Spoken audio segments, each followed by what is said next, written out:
The Science of Mind Archives and Library Foundation is really dedicated to preserving, protecting, and presenting our science of mind history, anchoring in our roots, to anchoring into our roots of our history and who we are and how we got to where we are today, and setting the stage for moving forward for tomorrow.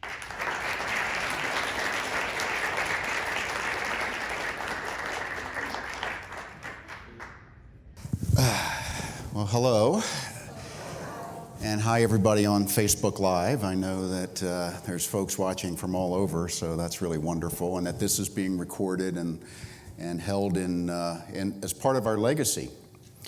And I thought it would be a good idea to do this Wise Sage interview in a special way. So Dr. Kenn, why don't you come on up here?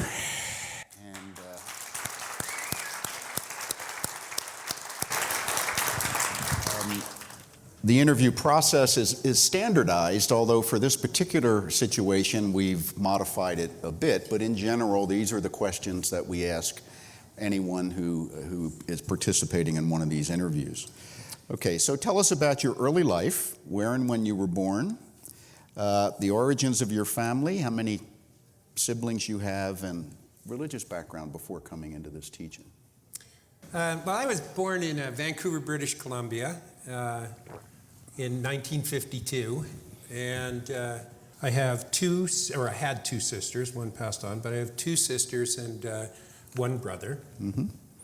And any religious background before coming into Science of Mind that you care to share? Funny enough, I was raised in the United Church of Canada, which was not the United Church of Religious Science. It was a Methodist Lutheran joining together that they did in the small towns in Canada. So we weren't the first integration that ever took place, because the Methodists and the Lutherans did in order to be able to form and build churches in Canada. And it was a very, very liberal religion, unlike the Anglican religion down the street. We were considered to be religious light. So. Okay. And my mother was the Sunday school teacher at the church when I was growing up. And so actually I went to Sunday school just about every Sunday until I was about 12, 13 years old, I think. And I went with my mom. And the only time I got away from not going to church on Sunday was when my father decided he was going to go fishing, and he would wake me up and take me fishing. And so that was pretty much what my upbringing was.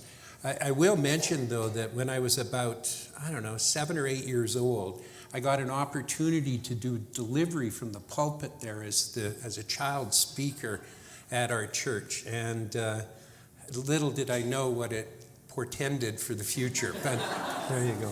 Yeah, you got to become a heathen and later speak, right? That's right, that's right. You know, my dad never went to church. I mentioned my mom went every Sunday. My father, though, he didn't. He pretty much went on Easter and Christmas, and that was about the extent of it. And he was raised by my grandparents in Vancouver, and he was definitely a panentheist, without question. And I can remember he took me out fishing one day, and I was about 5 years old, and we were on the Similkameen River in British Columbia. And he used to take me at 5, and he'd have a sleeping bag in the back of his trunk of his car, and he'd have his fly rods there and his hunting knife. And if my mom caught us in time, she would jam a can of beans or a sandwich in my pocket. But we would go out for 2 or 3 days, and he'd catch everything in the wilderness, and we'd cook it, and we'd eat from there. So my earliest memory of spirit, or asking a question of spirit, was my father and I, and he'd cut down some pine boughs and laid them down and put a sleeping bag on it. And we were on the Similkameen River. You could hear the river roaring, and it was a nice summer day or summer night, and the stars were out. I can remember that. I was 5, and he took me, and I would sleep with him in the sleeping bag. He would just hold on to me. And I can remember asking him, what is God? And I'll tell you what he told me. He said, it's funny that you should ask me that question, because I remember very clearly asking your granny the same question. And he said, what Granny told me was that, Bobby, God is everything. God is the grass. God is the trees. God is the flowers. God is your dog Queenie. God is the cactus plant on the windowsill. And when he said that, then he said, and my problem was that I thought she said that God was the cactus plant on the windowsill. And I was really happy with that until the cactus plant was gone one day. And he said, God is the totality of what you see. So. Yeah, that's a lot of wisdom there. That's very nice. Yeah, and I remember it. It's funny, I don't remember that much from being 5 years old. I remember 3 years old driving my tricycle down 6 flights of stairs. But I have the scars to remind me. Well, that's okay. So tell us how you were introduced to the science of mind, and what point in your life did that occur? Oh gosh, we've told that story so many times. Deb and I had moved to Southern California and began farming. I was in the corporate world before that, and I just had an absolute burnout, as a matter of fact. One day I woke up and went to work, and I discovered I had one brown shoe on and one black shoe on, and I'd kind of determined that it was time I got out of that particular line of work. And so I remember we went down to visit Deb's parents, who were living as expats in Palm Springs area. And my father-in-law had bought a ranch down south of there in Indio Thermal area, just north of the Mexican border. And we went down and we ended up farming. We ended up eventually owning the farm and running the farm down there. And one day my daughter, who was probably 6 years old at the time, was looking for Sunday school. And she came and she said, I want to know more about this Jesus guy. And I can remember Deb and I went into a flurry to find a church to take her to. And we ended up, through a friend of Deb's that she was leading brownies with, we ended up at the Religious Science Church of the Desert with Tom Costa. And the first time we went, as a matter of fact, Raymond Charles Barker was the speaker, and I hated him. Second time we went, Dr. Tom was speaking, and actually what I liked and most attracted me to it was he remembered my name. But I think that we really got attached to it when we began to take classes. And our opening Science of Mind 100 class had 150 people in it. And if you can believe it, Deb and I sat in that group for 32 weeks and took those courses, and I can't remember ever saying a word. We just sat there quietly listening, taking notes. And when it came time for second year, during the breaks, we'd gone back and we'd met all these fantastic people. And, we were farming in Southern California in a little bit of a redneck world. And I can remember we just fell in love with the people, but we didn't know them very well. So when it came time to sign up for our second year, we did in a minute. And that's the year we sort of began to break out and talk to people and make friends. And some of the friends that we had in Palm Desert are still our friends today. They've been lifelong friends. It's been fantastic. But the teaching made so much sense. I mean, I'm sure everybody in this room has said that when you first heard it, it was like, I'm home again. And that's exactly what we felt and what we thought. And it didn't take us very long to get going on that. We were only in it for about 4 weeks, and we ended up going to Asilomar, which was a transformational period for both of us. It was incredible, and I was really wrapped tightly in those days. And I remember that a minister by the name of John McCormick gave the opening meditation, and it was in one of the rooms that were off at Asilomar. And I can remember going to the meditation, and I only went because it was a cheap holiday, and Deb made sure I went to everything. But we went to this meditation. I can remember sitting there, and he did this beautiful meditation about release and letting go. And we are being taped, so I'll be careful what I say. To be quite honest, halfway through the meditation, I had to jump up and run out of the room because I was letting go of everything. all of a sudden my stomach was upset. I was throwing up. It was incredible. And so I spent the first 18 hours of Asilomar not feeling very well.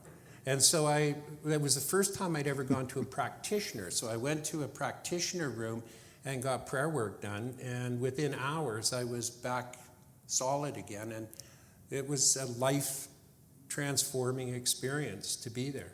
And if you'd asked me, even when I was in practitioner training, if I was a religious scientist, I would have told you I wasn't. I would have told you I was a Costaite. I was there because I was madly and passionately in love with our teacher. And it was only after I'd become a practitioner that I really began to realize there was a bigger organization, there was something larger that was happening.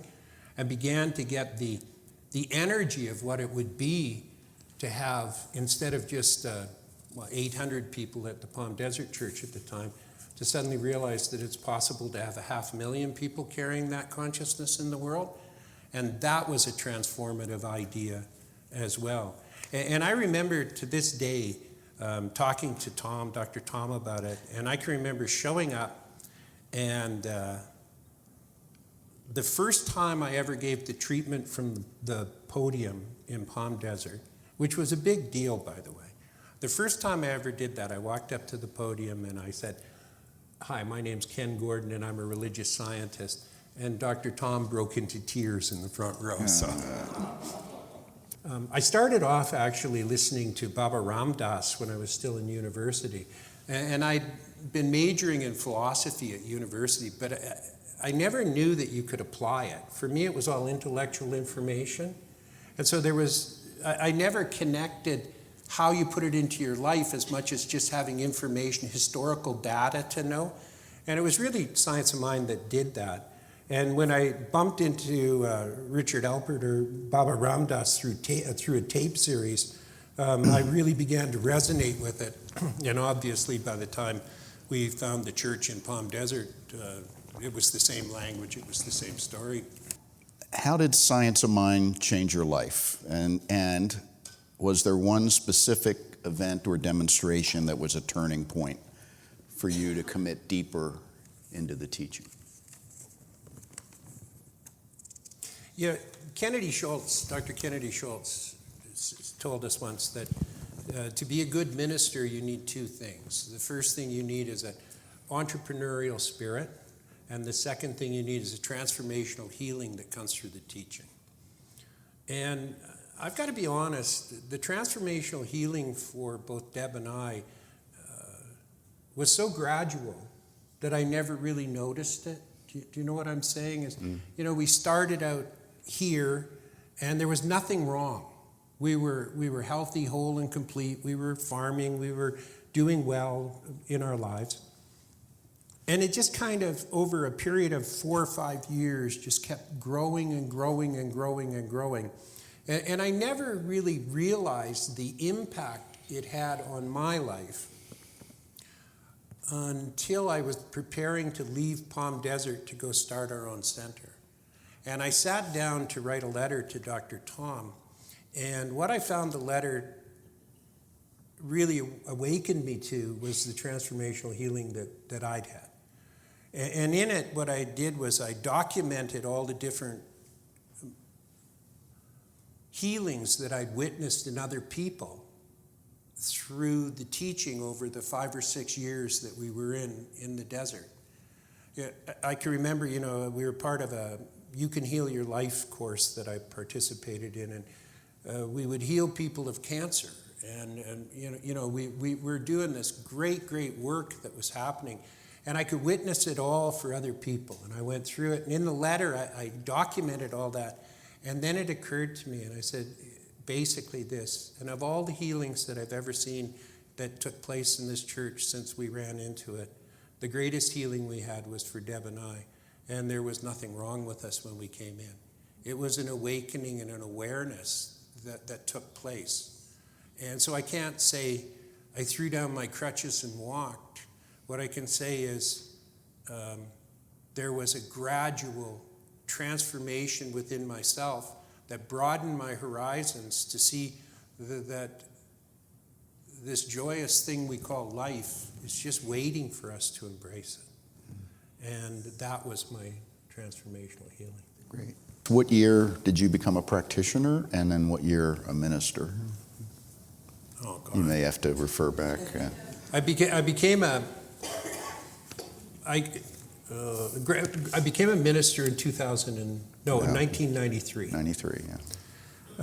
I must have become a practitioner in 1989 or 1990. 1990, I think, because we took our courses really quick. I think we took 1 year out between practitioner and ministerial then was 2 years for us. So Yeah. I think it would have been 1990. Okay, thank you. So tell us a little bit about the Kelowna Center and the founding of that. Okay. We received our calling, and it came from a gentleman by the name of Reverend Lloyd Klein, who phoned me up and said, will you come and start a church in Kelowna? He was from about 35 miles away. And we said yes and ran up to Kelowna and started. And we had 8 people on our first Sunday, of which 6 of them were my relatives.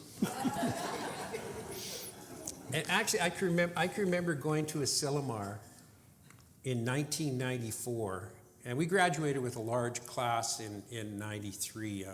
Jeffrey Proctor and Jane Ryder. That was and quite a year Maureen for ministry. Hoyt, and there was just a ton of us.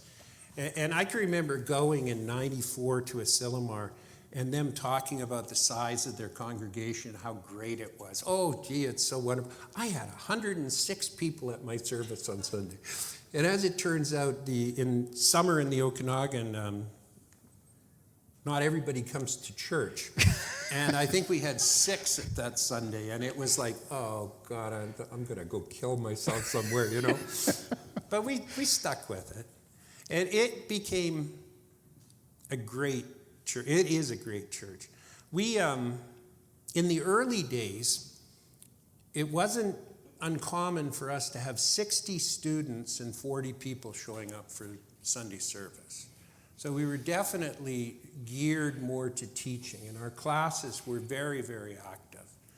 And I'll tell you, if you're starting a center, the way to do it is get your students involved and start teaching them, and then they become the congregants, then they invite their friends, then you grow from there. But our education is so tremendous, and it is the way to develop. And I understand with the internet and everything else that's going on that our education is in a transformational time of its own. But I'll tell you, this teaching is a teaching that draws and connects people and bonds people together and creates entire synergies in the activity and the action of doing it. You know, we grew up to the point where we were doing about 300 on a Sunday, showing up in attendance, and that's when I became spiritual leader. So it's diminished somewhat since then, but it is still one of the centers which has one of the strongest foundations. It's always operated in the black. It always has taught religious science and science of mind and literally nothing else. You know, we're very adamant about that. And I still, it's a beautiful center, and I'm glad that we started it. And it's my life's work.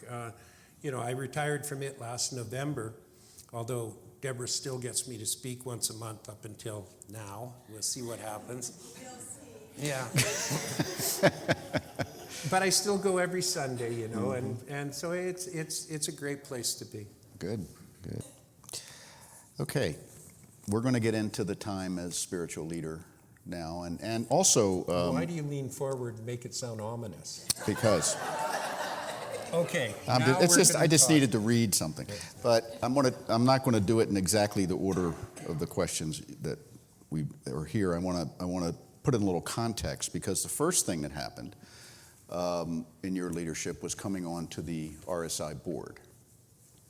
So when you first came onto the board at RSI, so tell us a little bit about that. What was going on in the movement and in the organization at that point?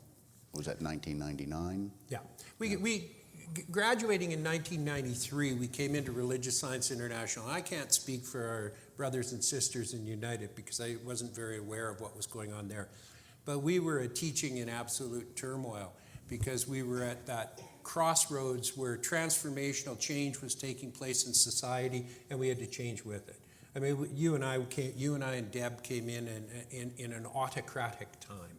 It was the time of the king and the queen, and so we entered, and it felt quite unfair. And my graduating class in '93, we literally would have little meetings and say, how are we going to transform this? Because I'll share with you, all change comes from within, and you can't get upset with what your organization looks like and then run away and expect it to change.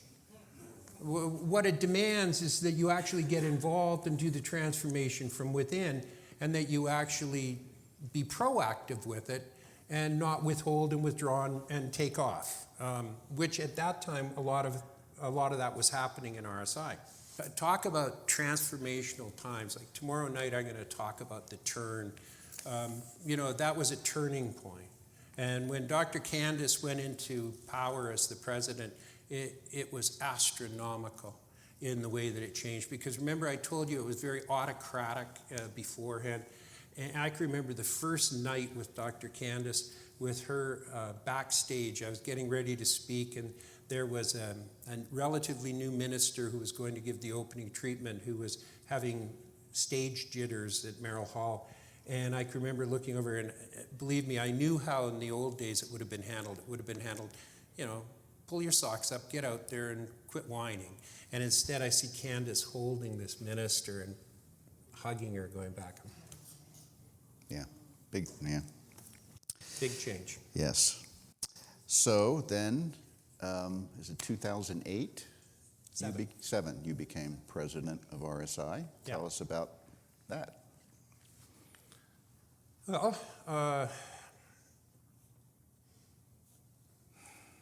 Candace was president for 4 years, and that was really the visioning bridge that was taking place with United with regard to integration. There was a lot of things that were going on, and we let go of our general manager at the office and things like that. And so it was a hubbub of movement and activity, and things were changing. And like any time things change, things were popping up all over the place.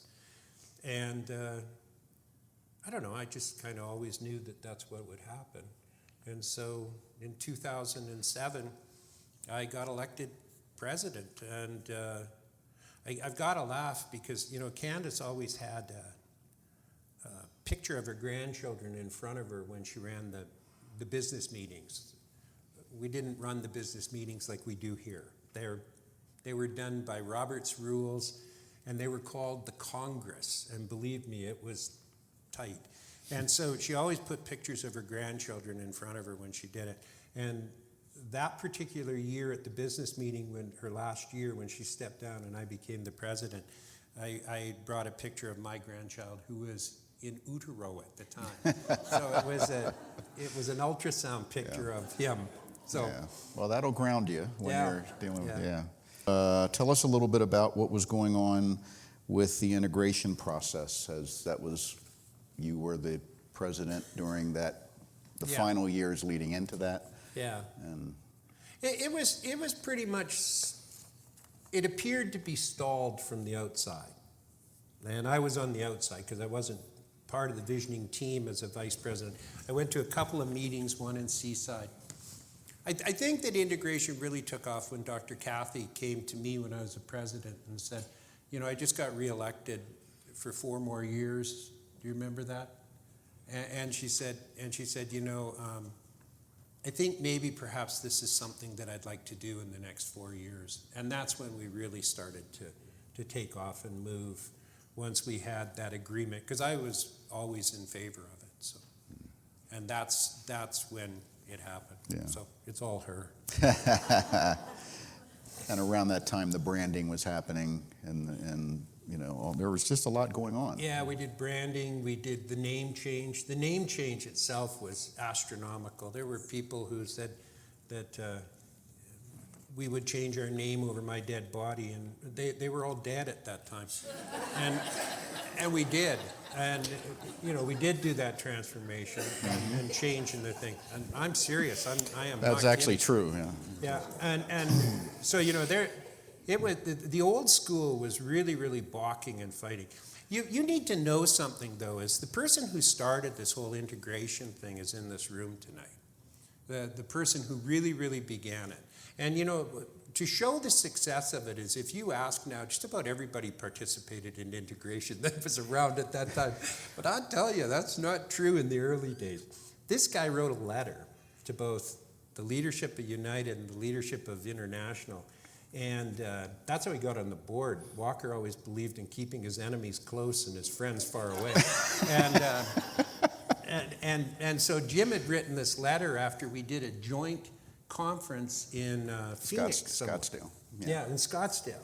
And we'd come out of that, and Jim was moved to write this letter and say, why aren't we together? Because the field, everybody was like, it's such a no-brainer. Why aren't we doing this? And it was the leadership on both sides that was kind of balking and fighting with it. And so when he wrote the letter, what he did was he did what he does so well. He knocked the hornet's nest off the tree. And then we started to really go with the hive, so to speak. And thus began a 9-year conversation. Yes, exactly. Yeah. But then, do you think that we dare tell about Carleton going down and visiting with Fred Vogt in the early days in secret? Well, there were other sort of clandestine attempts in the past from some of the ministers in the 60s, 70s, and on, where there were meetings held, but it would always kind of hit a dead end because, and this is your interview, but I just want, it seemed so like how was that for after you? the split occurred, it just seemed like the other side became demons. And they're, the people that were directly affected and their students, so that was 2 generations of ministers, would tend to talk about the other organization as though they don't teach the science of mind, they're whatever. And when we began to explore this and began to have conversations, we began to see that no, that's not true. We had a consultant that helped us change our name and brand us. And his name was Chuck Pettis, and he was a Buddhist out of one of the islands off of Seattle. Sweet, sweet human being. He actually built this. And actually one of the top branding consultants in the country. Yeah. He built this fantastic property that's still over there. It's a heritage farm of some kind. But what we did was, when we were changing our name, we were both in the process of doing that at the same time. And I can remember Chuck Pettis first went to United and did their branding map for them. And the branding map is their what they believe and all of the different things that they hold as values. And so he had the branding map already for them. And then he came and did ours. Well, we sort of talked them into letting us come to the next meeting of their thing with Chuck Pettis. Yeah. And then we got on board as well. So then we got Chuck to come and do a branding map of International. So Chuck comes and does the branding map of International. And when he finishes with the branding map, he had a meeting with us. And where I can remember to this day sitting in that room. And he said, I want to show you something. And I said, okay, what is it? He said, look at this. Here's the United branding map. Here's International's branding map. And I'll tell you, if one of them had been a transparency and you put it over top of the other one, the only thing different would have been spelling mistakes. It was that close as to who we are. And he said, you guys are absolutely nuts. You're the same people. And so it was like, oh, that's good. Sometimes you need to hear it from an outsider, right? Well, exactly. And, so it came across really strong, and that was so obvious. And it was just the way that we did business that was different. It was the way that we had our setups to do it, what our structures looked like. But our business plan was pretty much identical. It was the structure of how we administered it that was the big difference on the whole thing. Okay, so in 2011 and 2012, we had the historic vote at 2011 in San Diego to accept the documentation for the integration, the merger, and then in 2012 in New Orleans, the election of officers and so forth. So tell us a little bit about what that experience was like for you, and your early days as the spiritual leader at Centers for Spiritual Living? We did something in 2010, 2011, 2012 that had never been done in our movement before. And that is that we defined what it is that we believed and put it on paper and took it to vote. And the most powerful thing that we had was that document, our organizational design model and our principles and our values. And the reason why it's so important is because up until that time, no spiritual leader or no president, which were equivalent positions in the two organizations, would dare stand up and say, this is what we believe. That, you could follow the principles, but you couldn't go out and say, spiritually, we do not believe in separation, or whether you're talking about gender-specific items, whether or not you're talking about sexual preference items, whether or not, you name it. It was really, really hard to declare it as the leader at that time. But once we had that organizational design model voted on in 2011, it was clearly written out. This is what we believe. And no longer could we hide behind the fact that a small group of people weren't in support of gay rights. So therefore, it wasn't right as the leader of this organization to speak out in favor of them, because it was written in black and white that this is what we support. And the biggest transformational difference that we had by putting the ODM together is we gave teeth to the leadership and a clarity and an understanding, an uncommon understanding of what we stood for in the world and who we stood with.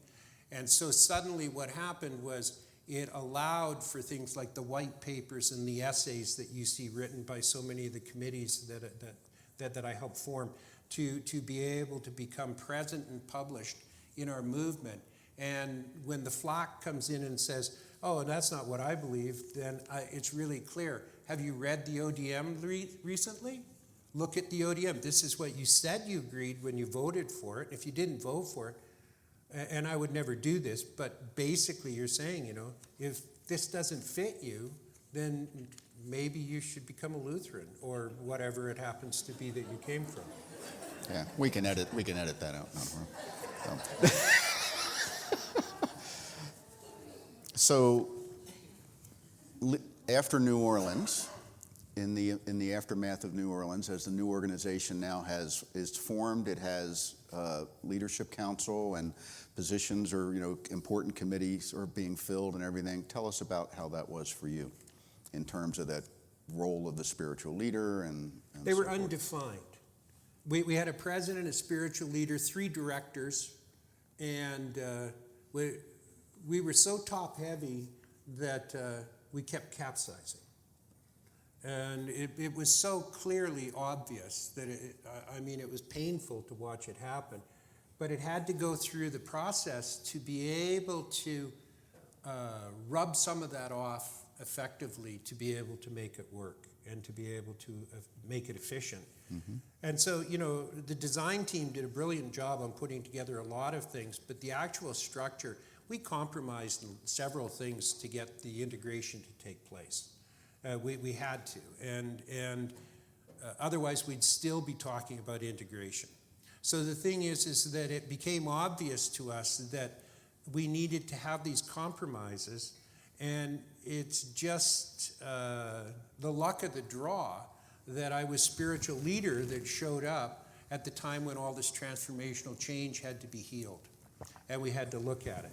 And we had to start looking at things, say, this doesn't work, this doesn't work, this doesn't work, this is why. And a lot of people had a vested interest and investment in what was being said and how it was being said. So the first couple of years of Centers for Spiritual Living was tumultuous.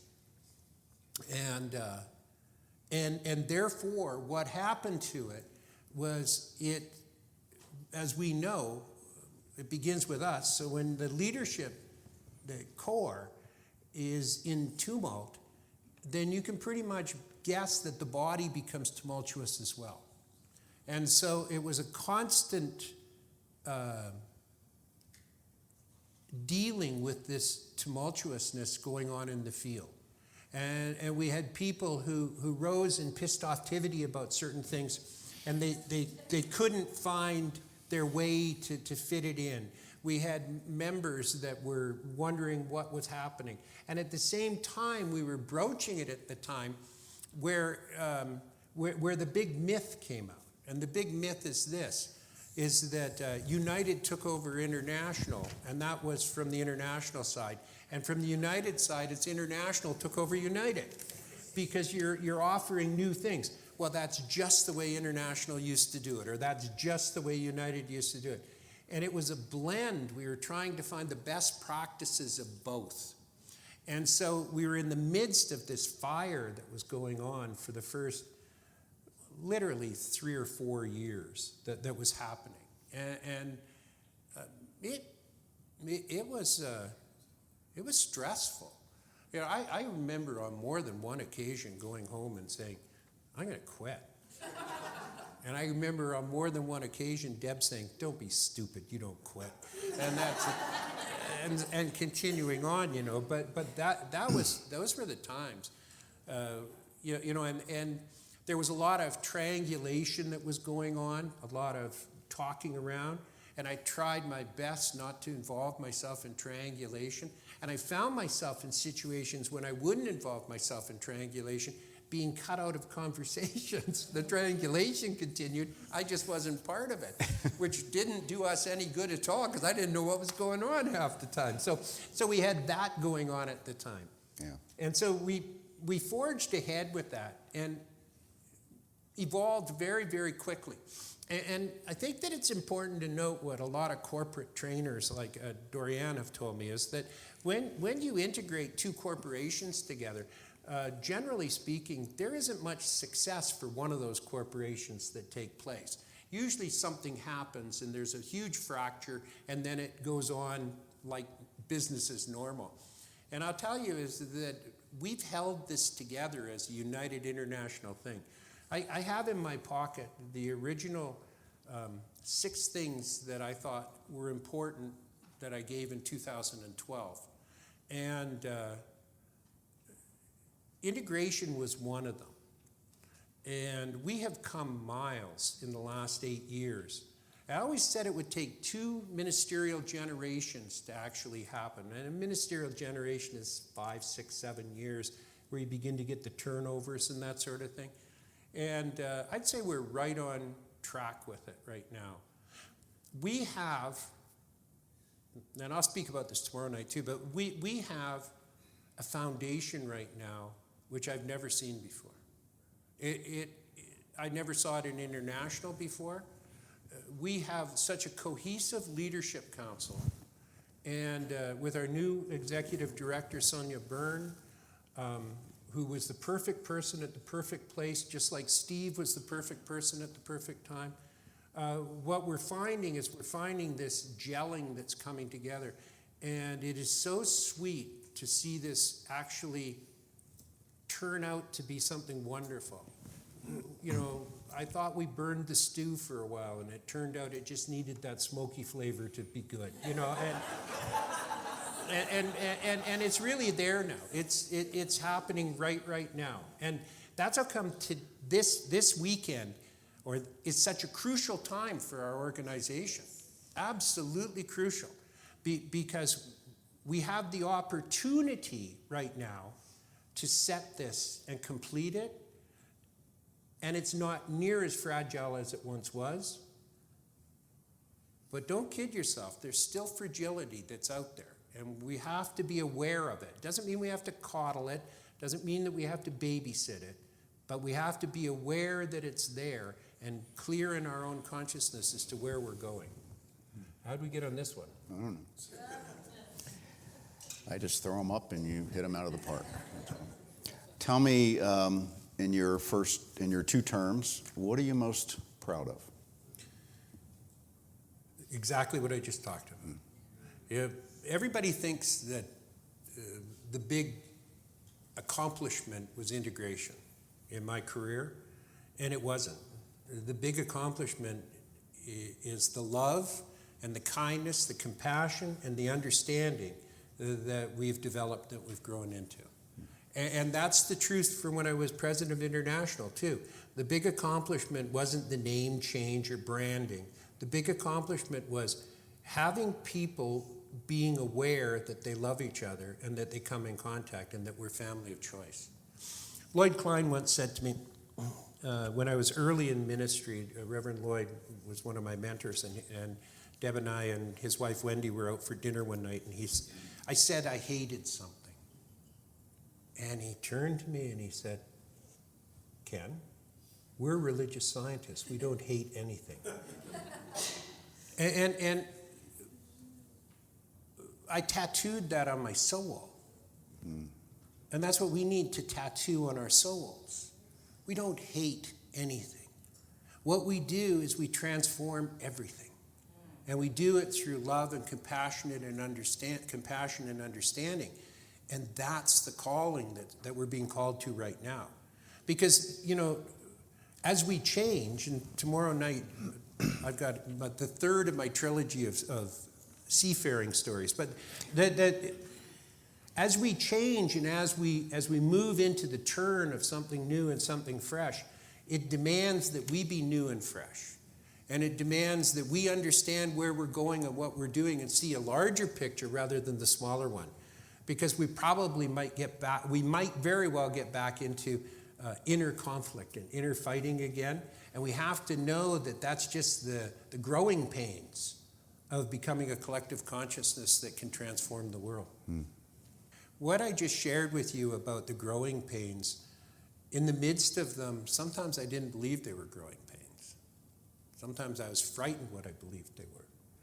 And now that I see them in hindsight, I can see how it was perfect the way that it unfolded. Has anybody had that experience? But at the time, in the present moment, I might have been abrasive, at least to myself. I don't think any of you even noticed it. So, yes. Okay, thank you. Be more patient. New thought is a cutting-edge teaching. It always has been a cutting-edge teaching. And I've given this rant before. Somehow or other, we think that we're supposed to be mainstream.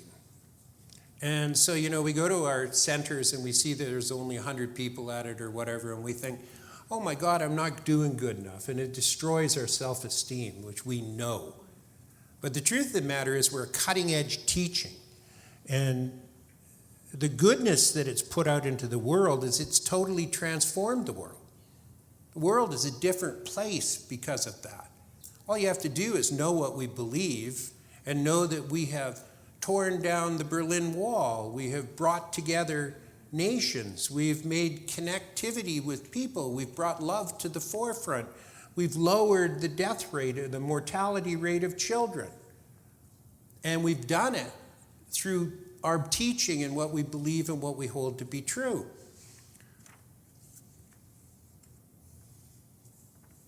And we'll continue to do it as long as we continue to be a cutting-edge teaching. We're not mainstream. Something new, this is happening to us all the time.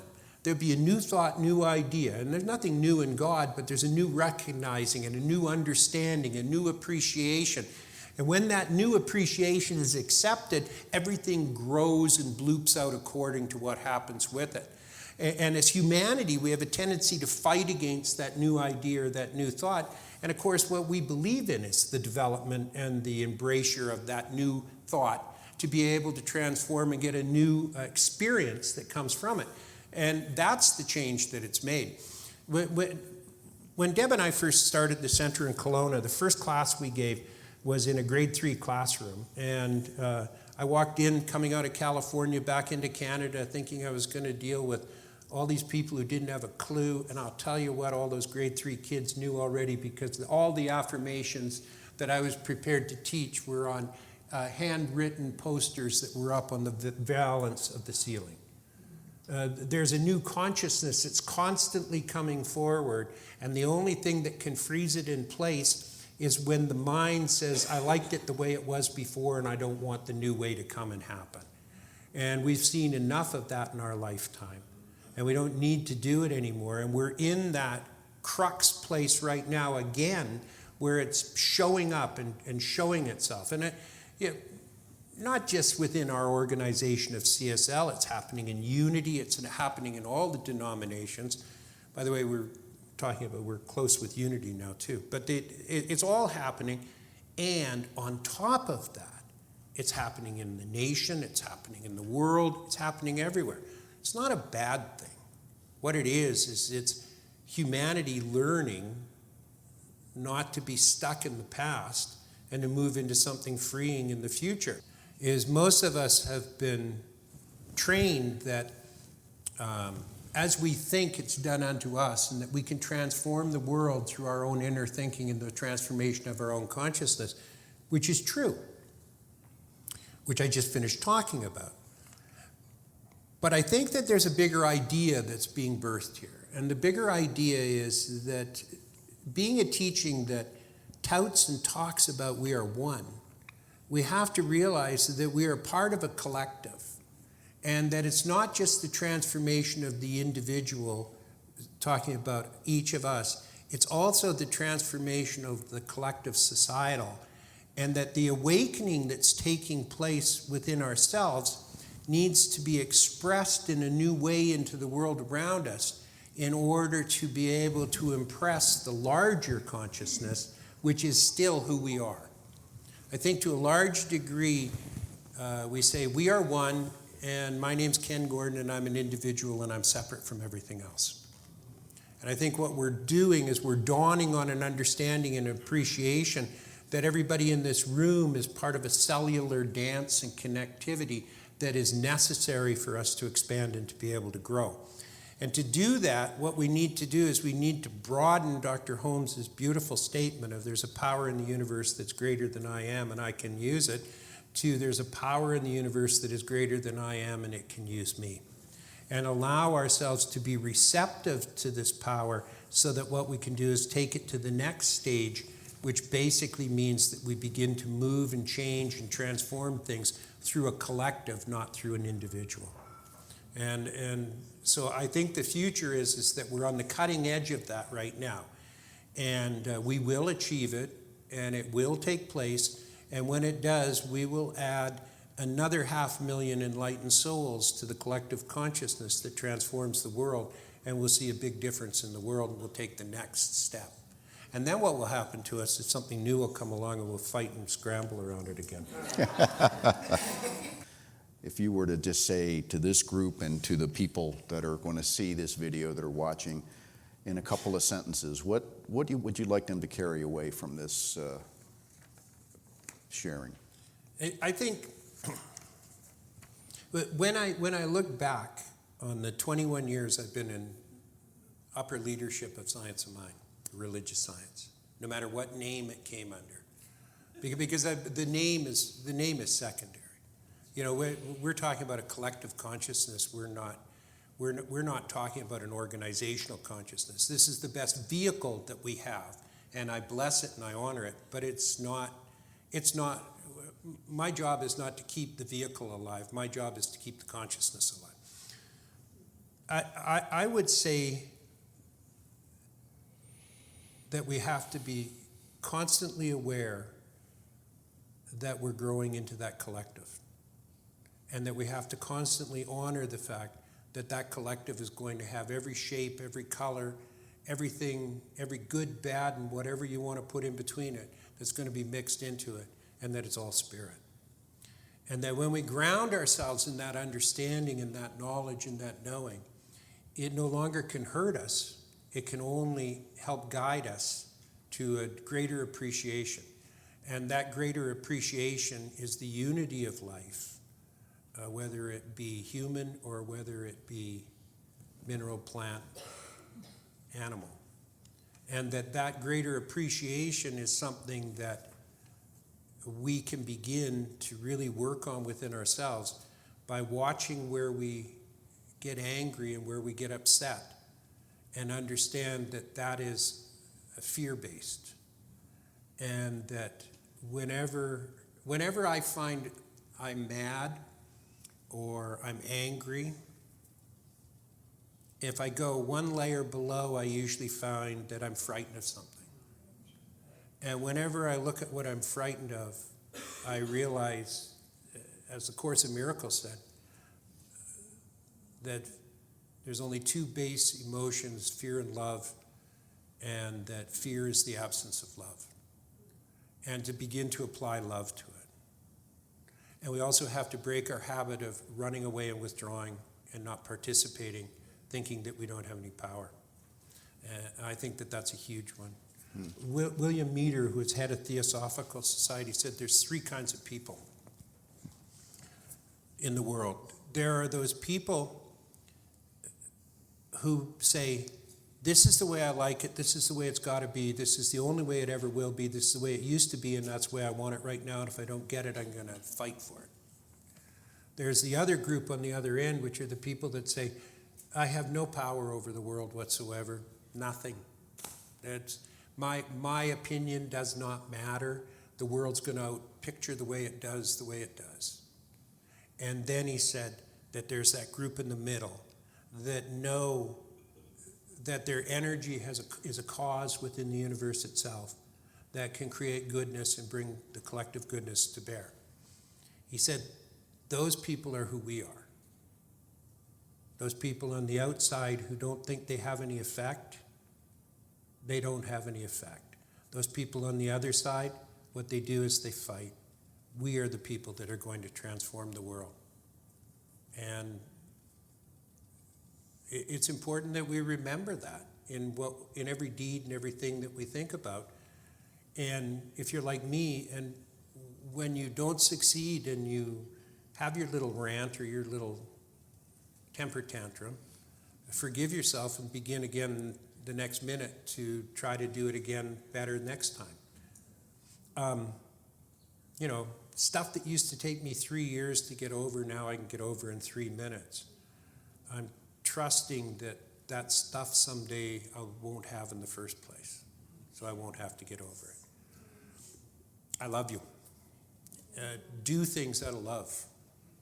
Serve to fulfill yourself, to fill your own cup. Don't serve because somebody wants you to. You have a calling in life, and that calling is out picturing the minute that you open your mind to allow yourself to serve humanity without consideration of some kind of return that comes back again.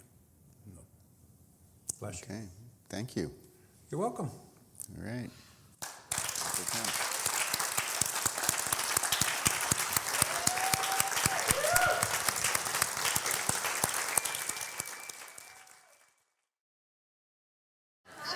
This is Jim Van Cleve, and he's the president of the Archives Foundation.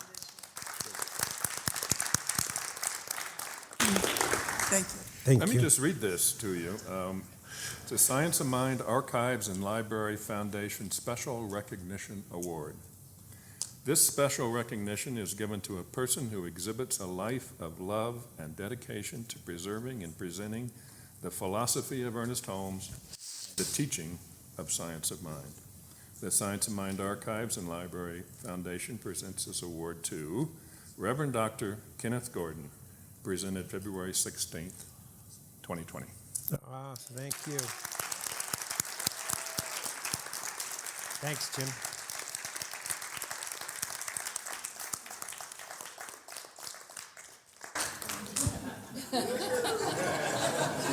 Very good. I will honor this. I'll put it on my my wall of pride. Thank you. Thank you, everyone. Thank you, Dr. Kenn. Thank you, Dr. Jim. That was truly making history. And as I was sitting back there, I know the archives were here to preserve, protect, and present science, mind, history, and philosophy. What came to me, the word history, it's kind of, what does that even mean? We're here to preserve stories. Isn't that what we heard tonight? We heard these amazing stories. We're here to preserve our story, so thank you for sharing yours, and both of you. So the Science Mind Archives is really here to preserve our stories for all of us and for generations to come. This philosophy is so important to the world, and to keep getting it out there. That our website is really amazing, scienceofmindarchives.com, all spelled out. All our Wise Sage interviews, we've done 34 Wise Sage interviews to date. Thanks to Dr. Marilyn Leo, Dr. Jim, and Dr. Dorianne and Karen too. You did Dr. Sue Rubens together, didn't you? Yeah. So we have these beautiful videos that we're going to get available on our website because we want to share this with the world. Coming to Golden is really fun, but gosh, we have folks in Africa. We have folks worldwide.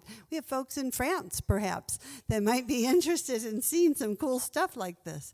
So anyways, check out our website. It's really important.